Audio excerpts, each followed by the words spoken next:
We got here about an hour ago, and a lot of commotion around the Capitol building, as you would expect. A lot of lawmakers making their way in. You look at the course right over my shoulder here, since it's really cleared up quite a bit, but the wind, cold, and rainy weather we saw off and on earlier part of the day during his funeral, each of these traits were mixed in a sincere and emotional service. If you think a fire camp like this is unique, you're more right than you know. Most of the damage took place up north, but don't tell that to Ernie Durst, who found this at 7 o'clock this morning. While these tissue boxes got plenty of use as tears flowed freely for Michael Main. Depending on where they end this year on the money list, the winner here could vault themselves into the 2009 Masters and U.S. Open. Listening to legislative leaders in a meeting today, there appears to be a long way to go. Meet Ron DeBrook. His equipment company helped erect the steel skeleton of Dick's Sporting Goods in New Hartford. That was 4 months ago. He's still waiting for full payment from the contractor, GVH Development. Very frustrating.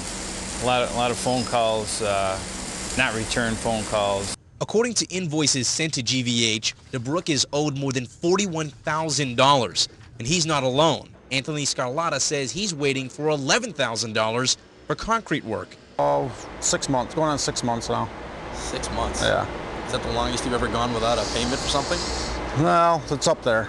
Now, GVH says this isn't its fault. In fact, it says Pyramid hasn't paid, and they are the ones to blame. GVH released this statement, quote, "We are working diligently to resolve these issues so that the Pyramid Corporation, operator of Sangertown LLC, can make their final payments to GVH and that we, in turn, can pay the subcontractors who are owed final payment," end quote. According to the mall, this isn't a Sangertown or Dick's Sporting Goods issue, but one with the contractor. The mall says GVH has been paid up to date by Pyramid. GVH says it doesn't know when the rest of the bill will be paid by Pyramid, leaving subcontractors down the line in limbo. In Canastota, Evan White, News Channel 2. I'm all for it. The building's been kind of run down for a long time.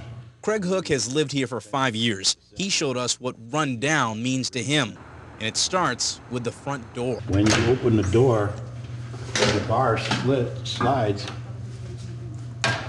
and now anybody can just walk in. Another resident complained of a shaky elevator, one that travels 17 stories. The property's manager says everything possible is being done to secure the campus. Police, however, made 13 trips to Kennedy Plaza in January alone. Back in June, UPD was called because of a strong odor, which turned out to be the body of Richard Savage. Arrests have yet to have been made.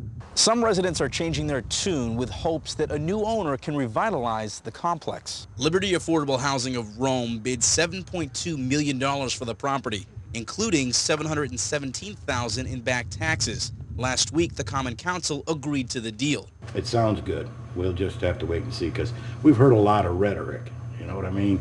People saying they're going to do this, they're going to do that, and nothing ever gets done. Well, maybe with the new owners, it might get done. The state stands to benefit by collecting the $6.5 million owed on the property. The city in property taxes, and residents from an owner committed to spending $37 million in repairs and upgrades. Liberty says it's applying for state funding for the project, but won't know until summer if they're approved. In most pro sports, workers are paid for their services, but here at Dunyot and other PGA Tour events, most of the staff is made up of volunteers who handle just about everything you can imagine. Donna Goodwin is in her second year of volunteering here.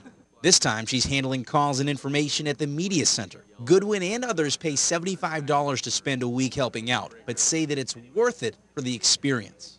I've met a lot of people. Yes, yes. I've gotten to see a lot of the golf. I've gotten to see the players, and it's just really interesting to watch the players. And most of those players are scattered around the course, playing practice rounds before Thursday's tournament. Everywhere you see players, however, volunteers are not far behind, tracking shots, keeping things quiet, and making sure spectators stay on course. But there are challenges for some. I get here about 6:30, so I've got to get up at 5, to get here. That's pretty early in the morning. When you're retired, that's not something you generally would do. But for the chance to see PGA players in action during the sparsely crowded early rounds and getting free tickets to the Skins game played a month ago at Dunyot, Donna Goodwin isn't complaining. Aside from getting better access to players than they would have as fans and meeting new people, volunteers also get jackets, hats, and the chance to watch golf here over the weekend. Coming up new at 6, we'll tell you more about volunteers and their impact on the Turning Stone Resort Championship.